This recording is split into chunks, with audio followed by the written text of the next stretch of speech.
ഇന്നൊരു ഫ്രഷ് സാധനമായിട്ടാണ് ഞാൻ വന്നിരിക്കുന്നത്. എൻ്റെ 1 മാസമായിട്ടുള്ള ഡെയിലി റുട്ടീൻ. ഇതൊക്കെ അല്ലാണ്ട് എനിക്ക് വേറെ ഒന്നും ഇല്ലേ കാണിക്കാൻ ചോദിച്ചു കഴിഞ്ഞാൽ ഇതല്ലാണ്ട് എനിക്കൊന്നുമില്ല. അയ്യോ ഒന്നും പറ്റിയതല്ല, ഇത് പുതിയ സ്റ്റൈലാ. പുതിയ ഫ്ലാഷ്.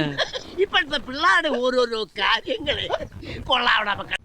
നീണ്ട 5 വർഷത്തെ LLBക്ക് ശേഷം ഇനി എന്ത് എന്നുള്ള ക്വസ്റ്റ്യന് ഞാൻ ഒരുപാട് കൂലങ്കഷകമായി ആലോചിക്കാണ്ട് ആരും എടുക്കാത്തൊരു വെറൈറ്റി കോഴ്സായ MBA തന്നെ ചെയ്തു. MBA എന്ന് പറയുമ്പോൾ അതൊരു വല്ലാത്തൊരു വെറൈറ്റി ആണല്ലോ. അതുകൊണ്ട് തന്നെ അങ്ങനെ ഇത്തവണ സെക്കൻഡ് സെം എക്സാം എഴുതാൻ പോയത് SH തേവരയിലായിരുന്നു. ക്യാമ്പസ് ലൈഫ് ഒരു തരി പോലും കിട്ടാത്ത എന്നെ സംബന്ധിച്ചിടത്തോളം ഈ ഒരു കോളേജ് ഒരു അടിപൊളി കോളേജായിരുന്നു. അതുമാത്രമല്ല ഇത് ലാസ്റ്റ് എക്സാമാണ്, അതുകൊണ്ടാണ് ഞാൻ വീഡിയോ ഒക്കെ എടുത്തത്. അപ്പോൾ കുറച്ച് എൻജോയ്മെൻ്റ് ആയിക്കോട്ടെ എന്ന് വിചാരിച്ചിട്ട്. എക്സാം കൊള്ളായിരുന്നു, കുഴപ്പമില്ല. അങ്ങനെ ഓളത്തിന് ശേഷം ഇന്നത്തെ വെറുപ്പിക്കൽ കഴിഞ്ഞിരിക്കുന്നു. Tata bye.